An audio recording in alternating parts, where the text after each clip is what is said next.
Welcome to NBA Jam Tatman QC on Fire Edition. Boom shakalaka!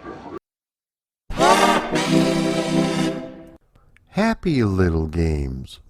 When speaking of iconic arcade games, the stage has to be set. Back in the day, arcades were dark, dank, cigarette smoke-filled neon rooms of glory that were filled with pinball and arcade machines. Before Pac-Man ruled the world, another game also had crowds around it thanks to its unique arcade cabinet and an awesome gameplay experience. The name of the game is Battlezone, and if you were an arcade goer back in 1980, you would know this cabinet very well. This first-person combat tank shooter had players in awe thanks to its unique graphics and gameplay experience. What arcade game inspired the creation of Battlezone? What did the U.S. Army have to do with this game? Could you really drive to the volcano? Let's find out as we uncover the history of Battlezone. To learn about the history of Battlezone, we have to go back to the year 1974 when Atari subsidiary Key Games released the arcade title Tank. This title saw two players control tanks in an attempt to blow each other to smithereens while traversing a maze in an overhead perspective. This was the inspiration for Battlezone. Howard Delman had developed a vector display technology known as Quadrascan, which showcased a resolution of 1024 by 768. After showcasing it for the bigwigs at Atari, they told Mr. Delman to develop it into an arcade game. This technology was used in such titles as Lunar Lander and Asteroids. Due to the success of Asteroids, which sold 55,000 units, making it Atari's best-selling game, the company decided to keep on using this technology. Atari employee Morgan Hoff had championed the idea of a tank simulator and became the project leader for a new type of game using this hardware. However, it was Ed Rotberg who was inspired by the 1974 tank game and felt this type of gameplay would be perfect for Battlezone. According to Mr. Rotberg, where I started with Battlezone, like all my programs, was deciding how to store the data. I knew we needed stationary objects that would have to be described, and since resources were precious, the objects had to be instanced. Hence, I repeated the same shapes throughout the game, merely varying the sizes and positioning. Doing the math for 3D was pretty straightforward for Mr. Rotberg, even all the way back in 1980. Since he was confident that his 3D would work, he started putting the camera in different positions and finally enabling controls to allow the player to steer the tank. It was at this moment that he got excited about making the game. It was all theoretical until that point, but once I could drive around the playfield, I knew the math and data structures were working, and I realized it was different. No one had ever done anything like this. Mr. Rotberg has stated around this time, others in the department were coming in on a regular basis and playing the game.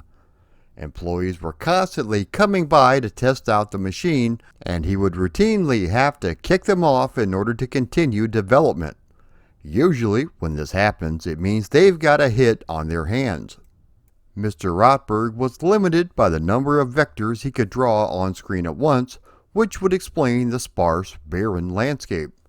The mountains were just a backdrop, but everything else was a delicate balancing act of what they could produce without slowing down the frame rate. There is an erupting volcano in the background, but it wasn't Mr. Rotberg who actually put it in. Initially, it was just a static volcano, but fellow programmer Owen Rubin was constantly telling Mr. Rotberg that the volcano should be active. We worked in the same lab, and every day he'd come in and ask when I was going to make the volcano active. On one particular day, Mr. Rotberg was working on a difficult problem when Mr. Rubin brought up the volcano again. Mr. Rotberg responded that if he wanted an active volcano so bad, he should program it himself. The next morning, the code for the active volcano was sitting on his chair, and within a half an hour, it was fully integrated into the game. Other things were added around this time, such as enemy tanks, UFOs, and missiles. The company of Atari was known for housing unique control devices in its various cabinets, and Battlezone was no different. Similar to 1974's Tank, twin sticks were utilized. Mr. Rotberg's reasoning behind this decision was because tanks have two treads, so a separate stick was provided for each one. A helpful diagram near the twin sticks explained exactly how to use them. The cabinet also provided another unique experience which some cite as the first primitive form of virtual reality.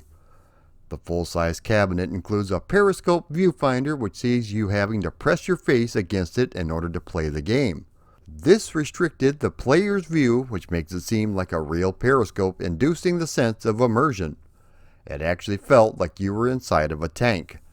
However, Mr. Rotberg hated this feature as it restricted people from watching the game being played. Atari would introduce a different cabinet without the periscope, making for a wider viewing screen so that everyone could see all the action.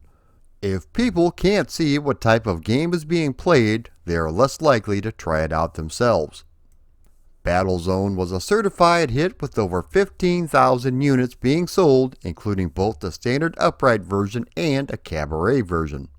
It also attracted a very distinct audience, which was the U.S. Army. Since training soldiers was an expensive business and according to some sources would cost several $1,000s apiece, the U.S. Army was interested in a potential new way to train them in a safe environment at nowhere near the cost. The Bradley Trainer idea was born from this.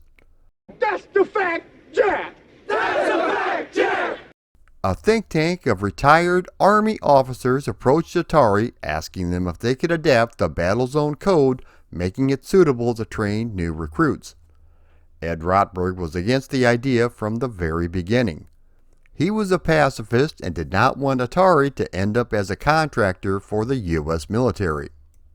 He finally agreed and spent 3 months working 16-hour days working on the prototype. It was only under one condition, though, that if Atari decided to pursue this, that he would be exempt from any future work on it. Things that were added to this version included machine guns, armor-piercing shells, and more. There was no need to drive as you were essentially a gunner inside the Bradley vehicle. The initial name was Army Battlezone with many changes to the original source code of Battlezone so that it better reflected the nuances of a Bradley fighting vehicle. Another change were the controls which used an adapted gunnery yoke allowing the user to aim across both an X and Y axis. This made it very similar to the controls within the real vehicle. This new controller was later reused for the Star Wars arcade game as well as Road Blasters. The Bradley Trainer was named after distinguished Army General Omar Bradley. 2 prototypes were delivered to the Army and the project went no further. One of these prototypes surfaced years later when collector Scott Evans found one next to a dumpster outside of the closed offices of Midway Games. The other one appears to be lost forever. Battlezone. It's one of a new generation of electronic games that are taking Americans by storm, especially male Americans, who flock to arcades like this one around the country to do battle with the machines. In the games, you are fighting enemy forces, and the object is to get them before they get you, which is exactly the idea in a real war for a tank gunner, or say the gunner driver of one of the Army's new M2 infantry fighting vehicles. And that gave the Army an idea. It'd be awfully nice to be able to go downstairs if we were both gunners and spend 30 minutes each day kind of resharpening or rehoning our skills without the problem of loading up in vehicles and driving 50 miles out to find a range where you could fire. It would be awfully nice, and it would also save on ammunition, fuel, and spare parts. The cost of them is skyrocketing. So the Army Training Command recently asked the Atari Game Company to adapt one of their Battlezone games to have the controls, characteristics, and sounds of an infantry fighting vehicle. Be careful of that enemy tank. But wait, get the helicopter first. That's the bigger threat to you. Army officers were delighted with the machine and planned by this October to contract with a game company to build about 10 more, this time to resemble the gunner's controls on the Army's standard M60 tank. Put them in clubs, in messes, maybe put them in break rooms, put them down in the motor pool, and find out whether or not soldiers will do this on their own and what kind of feedback we get. Battlezone was released by Atari into arcades in 1980. As the story goes, shoot all the enemies while avoiding their missiles. This is a first-person shooter which puts you directly inside of a tank attempting to shoot all the enemies. Since your viewpoint is limited, there is a small radar scanner at the top of the screen showing where enemies are located. As I mentioned, these include enemy tanks, missiles, and the occasional UFO. Since this was from the golden age of arcades, it's an endless game with the goal being trying to achieve as high of a score as possible. The game utilizes wireframe vector graphics with colored overlays that displays the majority of the screen green and red for the top where the score and radar are located. This is similar to the early versions of Space Invaders. You control your tank courtesy of two twin joysticks, which honestly at first takes a bit of getting used to, but once you do, it feels second nature. On the landscape, you'll notice an erupting volcano in the background, but contrary to rumors, you can never reach it. As a matter of fact, certain players would attempt to avoid the action and just try to explore the area. The developers had to put a routine into the game, launching a missile after would-be explorers so that arcade owners wouldn't lose as much money. There are also other items such as pyramids and blocks which are indestructible and can obstruct movement and also block your shots. This works both ways as you can use them as a shield. The game itself starts out slow, letting you get the hang of the controls. On the first couple of levels, the enemies are slow tanks that are not difficult to hit. The further into the game you get, missiles begin to appear in place of the enemy tanks. These are much more difficult to hit as they move quite a bit faster. Finally, on the later levels, faster super tanks will appear which are extremely hard to hit and attack you more aggressively. Every so often, UFOs will appear, making a distinctive sound to let you know they are there. Since these use alien technology, they do not show up on the radar nor attack the player. However, you can shoot these for bonus points.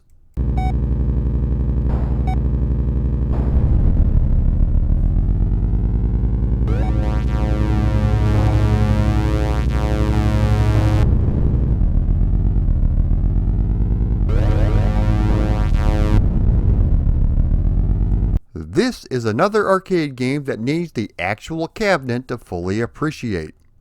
While MAME is great, there's just no way to replicate that original feeling of standing up and peering through the periscope blasting all those wireframe nasties.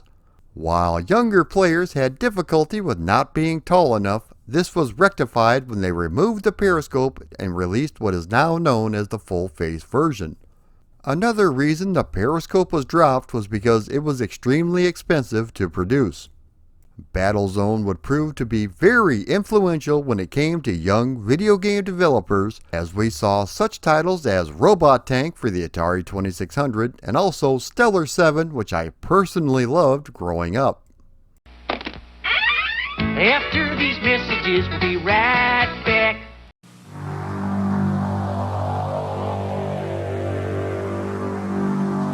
Everyone's counting on me. If I can't stop them, who will? Introducing Battlezone, the arcade hit that's now an exciting new home game from Atari. The joystick puts you in control of your own tank. The radar screen helps you seek out the enemy. The action's so real, you just might forget it's a game. Battlezone, only from Atari. The game had a huge number of official and unofficial conversions, but before we dive knuckle deep into those, let's take a look at what came after. It all started with 1995's Battlezone 2000 for the Atari Lynx. This one, my friends, is a strange one. This allows up to 4 players to connect their machines with the ComLynx cable. When you first boot up the game, you are presented with the oh so familiar green wireframe graphics, and on the Atari Lynx screen it looks fantastic. There have been some upgrades such as customizing your tank by spending credits to increase the value of your missiles, fuel, ammo, and shields. The game is presented in waves with certain levels requiring you to complete it before time runs out. If you get cold feet, there is even an option to self-destruct your tank. Speaking of cold feet, one of the greatest Easter eggs in history has been included in this game. By entering a specific code, you unlock a completely brand new game. Yes, you are still in control of a tank, but there is much more customization available, plus all the wireframe green graphics have been replaced with filled-in polygons. Apparently, this has over 2,000 levels with 14 different terrains. You literally have to build your tank from scratch, picking the motor, weapons, etc. Apparently, the reason this brand new game was hidden was because the people at Atari got cold feet thinking it was too different from the original Battlezone. This required the developers to create a green wireframe version instead.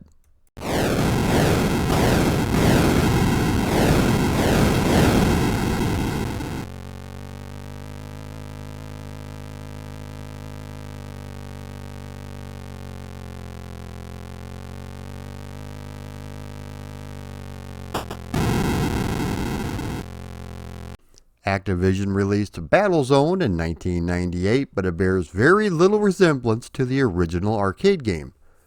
Activision turned this game into a hybrid of a tank simulation game, real-time strategy, as well as a first-person shooter. I didn't play this a whole lot back in the day, so clearly I wasn't impressed with it. It seemed to be a bit more fun this time around, so maybe I'll go back and give it another shot.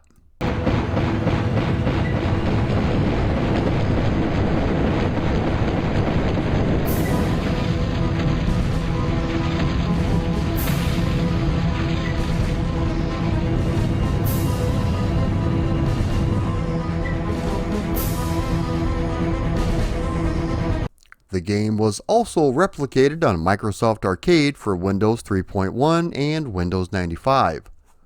This is a compilation of classic arcade games including Asteroids, Centipede, Tempest, Missile Command, and Battlezone. Since these were programmed specifically for Windows, it is not running under emulation, so it offers customization options such as number of lives and extra bonus levels. By the way, this game came on a single 1.4 megabyte floppy disk.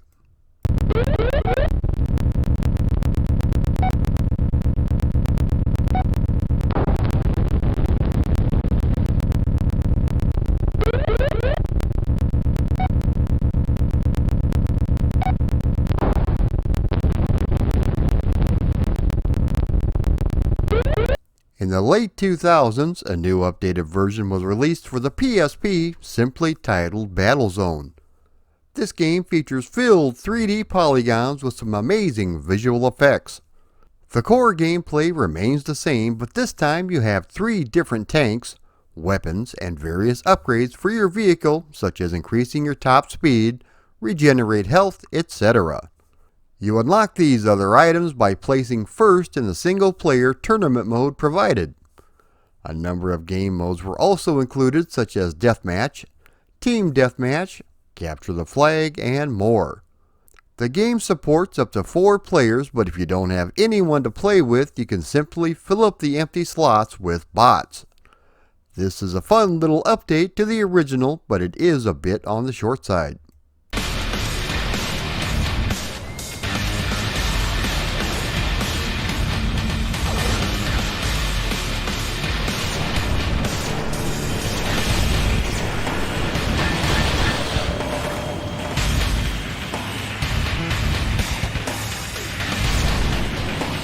In 2008, an updated version of Battlezone was released on Xbox Live Arcade.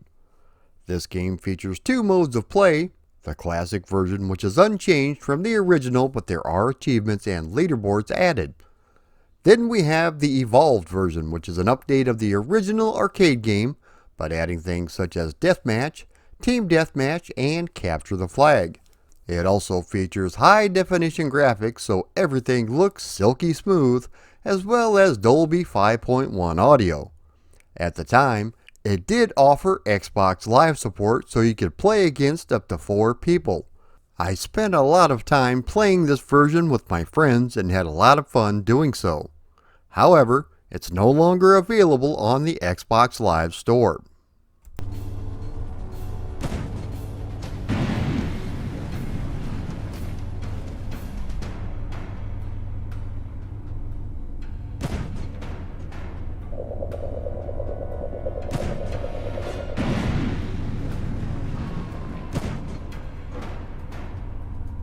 And finally we come to the last version of Battlezone, which was released in 2016 for PlayStation 4, Windows, Xbox One, and the Nintendo Switch. This game was initially designed for virtual reality with gamepad controls, but was adapted to work on a standard home console. It was first released as an exclusive launch title for the PlayStation VR, and then other ports followed soon after.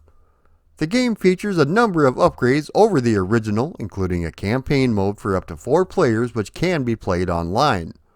Players can drop in or out at any time. When you start, each player will choose a tank that they use for the entire campaign, but the tank's loadout can be changed at certain points during the game. The goal is to travel across the map trying to destroy the enemy's AI core, which is found in the volcano at the very end of the map. Later on, a patch was introduced that added Classic Mode, which recreates the original wireframe version in virtual reality.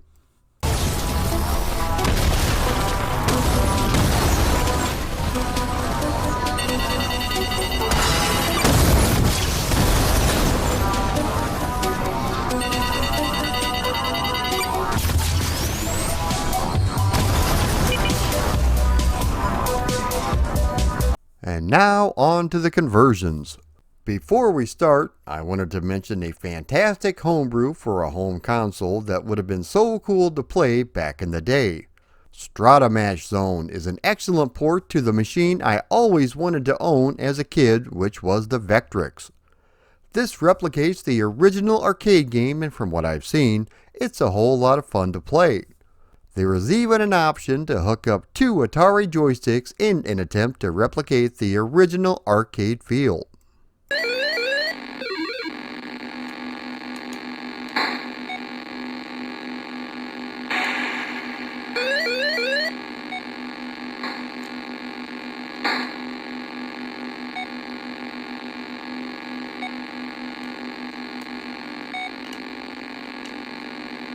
The official conversions were done for the most part by Atari Soft and released for a wide variety of systems in 1983. The first version we are looking at is the Apple II version, and honestly, things only have to get better.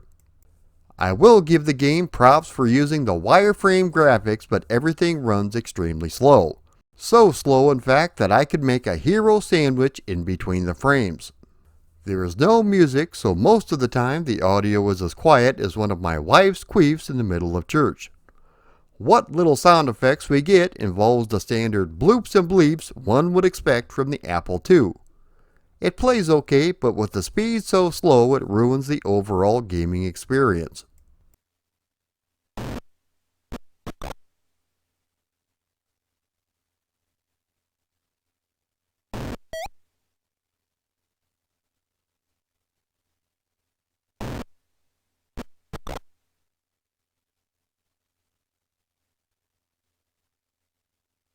Sticking with another less than powerful computer, I was pleasantly surprised with the Commodore Vic 20 version.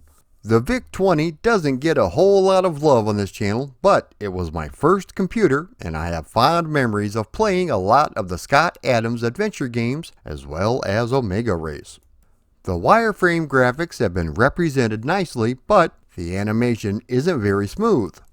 It does, however, offer good playability and it's fairly fast. The sound effects are decent, and overall, it turned out pretty good.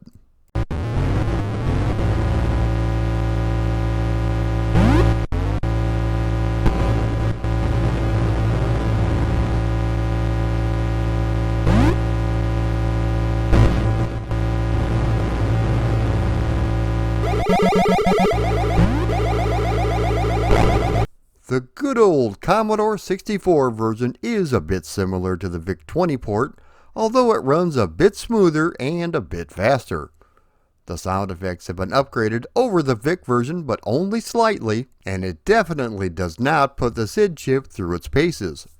However, the gameplay is solid, especially for a home version back in 1983.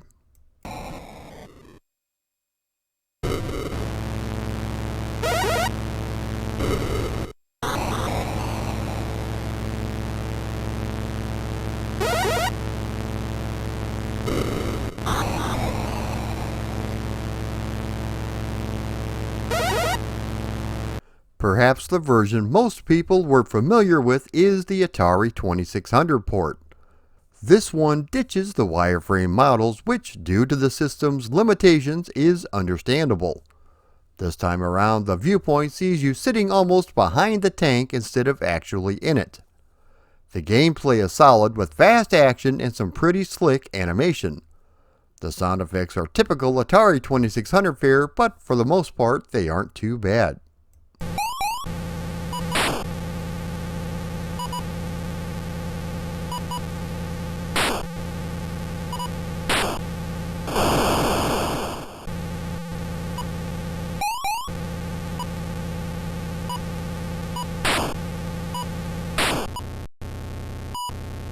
The ZenX Spectrum also received a port of Battlezone thanks to Quicksilva software, and it looks pretty good. The speed of the game is pretty close to the arcade original, and the wireframe graphics do a good job at representing its big brother. The sound effects are standard for the Specky, but it's the controls that make the game a bit tough to play. From what I can tell, there's no joystick support, and you can't even use the cursor keys to move the tank. To be honest, there were certain clones for the computer out there that outdid what the official Battlezone didn't.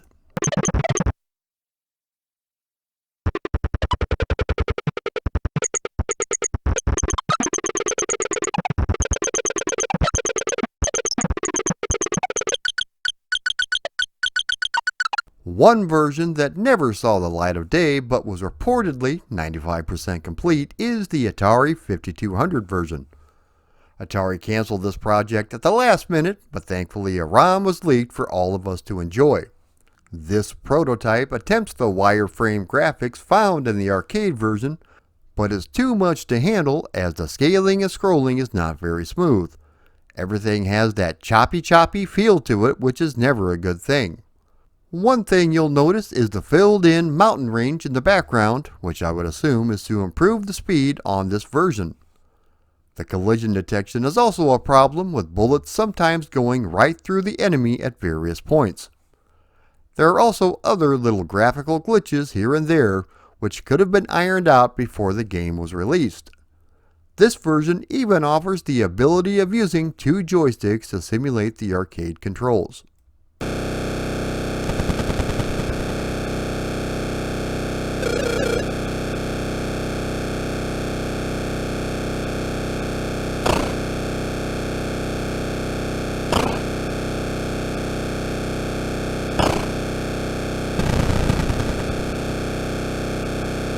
The game was released for the Atari XE, but instead of reusing the 5200 code, they decided to build a new version from scratch.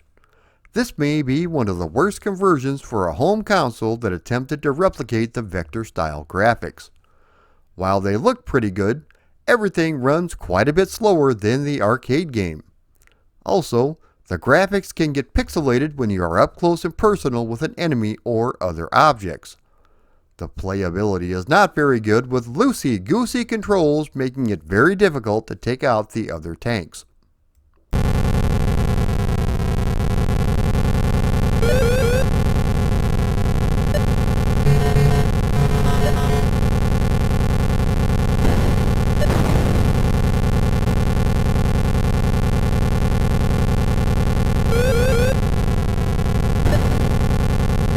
One of the best home conversions back in the early 80s was for none other than MS-DOS. This used the wireframe vector graphics we all know and love, although only CGA mode is included. It doesn't matter though, because there wasn't a whole lot of color in the original arcade version. The vectors look great, and provided you had a fast enough machine back in the day, the scaling effects look really good.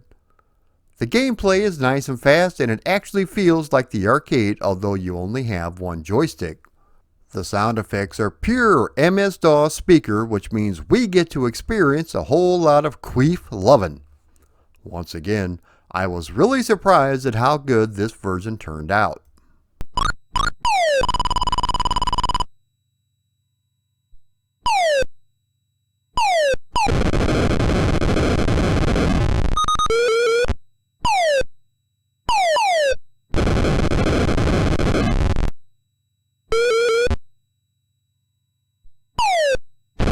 The Atari ST version was released in 1986, which took cues from both the Atari 8-bits and 2600 versions. This took the wireframe graphics and merged them together with filled-in backdrops surrounding everything. While the scaling of the graphics could have been better, it's not bad, but it is a bit slower than the arcade game. The sound effects, however, are very good, mimicking the original. It also plays rather well.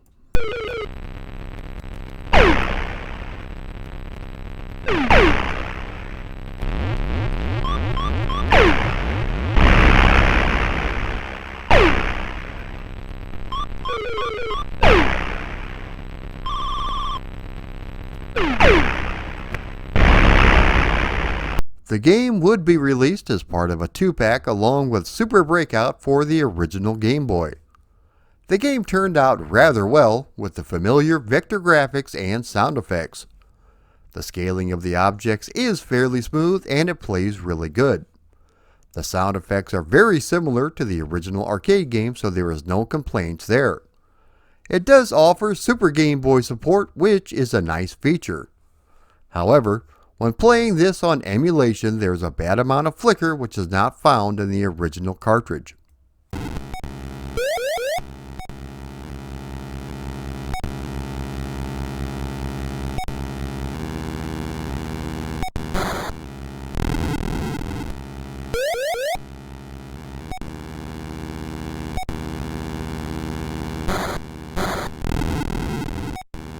And there you have it, folks, the history of Battlezone. I can still recall playing this for the first time when I was 9 years old and having my dad hold me up so I was tall enough to reach the periscope. This proved to be a highly influential game as it was one of the very first-person shooters. The lovely vectors are still impressive to this day, and it's in my top 10 games of all time. If you've never had the chance to roam around a vector field, all the while shooting various tanks and UFOs, be sure and give this game a shot. You'll be glad you did. If you like this video, be sure to like, comment, share, and subscribe. Also, if you would like to support me on Patreon, please click the link below. If you would like to contribute but not sign up for my Patreon, you can always click the donate button up above. Thanks everyone for watching.